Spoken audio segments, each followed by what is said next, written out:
জানিয়ে দিব এই মুহূর্তে আমাদের হাতে এসেছে বাংলাদেশের গুরুত্বপূর্ণ আপডেট সংবাদের শিরোনাম। শুরুতেই থাকছে একটি চাঞ্চল্যকর প্রতিবেদন। 12 ফেব্রুয়ারির নির্বাচন থমকে গেল। ডোনাল্ড ট্রাম্পের ফোনে ইনুস সরকারের উপরে চাপ। আওয়ামী লীগ ছাড়া ভোট মানবে না যুক্তরাষ্ট্র। এ নিয়ে থাকবে আমাদের একটি বিস্তারিত প্রতিবেদন, তাই সম্পূর্ণ ভিডিও জুড়ে আমাদের সাথেই থাকুন। এবারে থাকছে অবশেষে বিএনপির ভারপ্রাপ্ত চেয়ারম্যান থেকে পুরোপুরি চেয়ারম্যান হলেন তারেক রহমান। সব শেষে জানিয়ে দিব ভিপি নূরকে বহিষ্কারের বিজ্ঞপ্তি নিয়ে যা জানা গেল। এতক্ষণ শুনছিলেন হাতে থাকা আপডেট সংবাদের শিরোনাম, এবারে বিস্তারিত। তবে তার আগে অনুরোধ রইল ভিডিওটিতে একটি লাইক এবং কমেন্ট করে জানিয়ে দিন ভিডিও সম্পর্কে আপনার মূল্যবান মতামত। আরও জানিয়ে দিন ভিডিওটি কোথা থেকে দেখছেন বা কোন জেলা থেকে দেখছেন।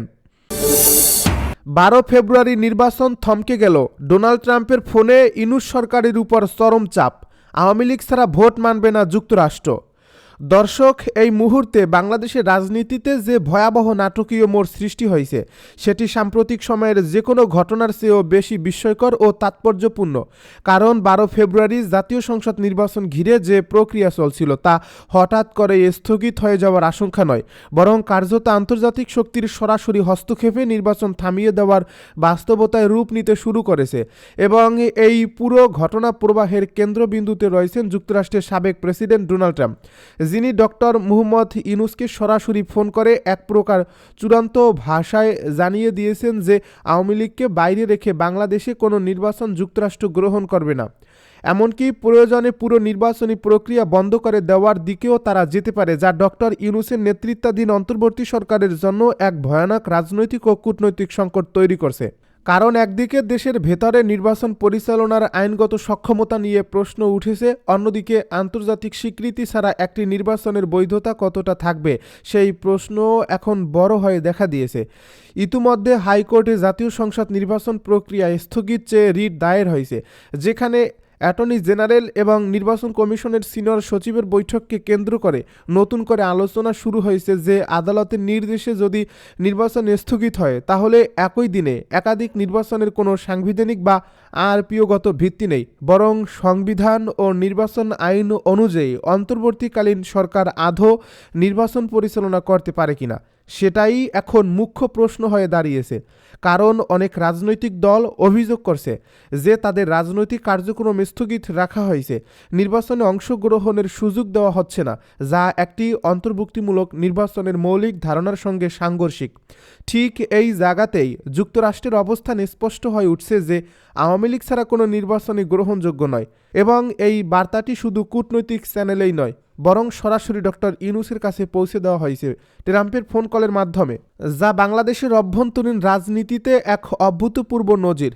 যুক্তরাষ্ট্রের ধারণা অনুযায়ী আওয়ামী লীগকে বাইরে রেখে যদি বিএনপি বা অন্য কোনো শক্তি ক্ষমতায় আসে তবে তারা ইসলামী চরমপন্থা ও উগ্রবাদের উত্থান ঠেকাতে সক্ষম হবে কিনা সে বিষয়ে তাদের গভীর সন্দেহ রয়েছে।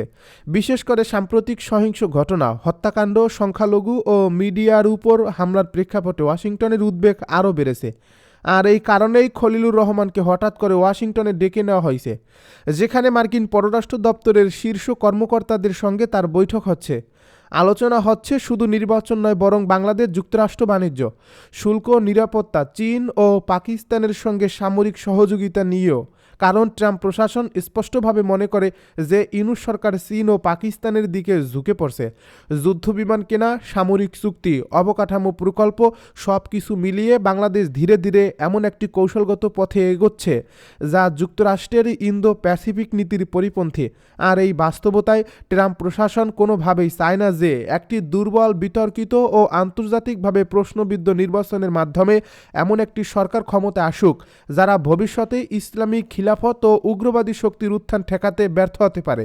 এ কারণেই সার্জিও গোর, পল কাপুরু, অ্যালিসন হুকারের মতো শীর্ষ মার্কিন কর্মকর্তারা সরাসরি এই ইস্যুতে যুক্ত হয়েছেন এবং দিল্লি ও ওয়াশিংটনের মধ্যে সমন্বয়ের মাধ্যমে ইউনূস সরকারের উপর চাপ বাড়ানো হচ্ছে যাতে দ্রুত একটি অন্তর্ভুক্তিমূলক নির্বাচন আয়োজন করে নির্বাচিত সরকারের হাতে ক্ষমতা হস্তান্তর করা হয় এবং সেই নির্বাচনে আওয়ামী লীগের অংশগ্রহণ নিশ্চিত করা হয়। অন্যথায় যুক্তরাষ্ট্র কূটনৈতিক, অর্থনৈতিক এবং রাজনৈতিকভাবে কঠোর অবস্থানে যেতে পারে, এমন হুমকিও স্পষ্টভাবে ইঙ্গিত দেওয়া হয়েছে। এই অবস্থায় আওয়ামী লীগের জন্য পরিস্থিতি যেন হঠাৎ করেই অনুকূল হয়ে উঠেছে, কারণ দীর্ঘদিন ধরে যে দলটি রাজনৈতিকভাবে কোণঠাসা ছিল সেই দলটিকেই এখন আন্তর্জাতিক শক্তি নির্বাচনের অবিচ্ছেদ্য অংশ হিসেবে দেখেছে।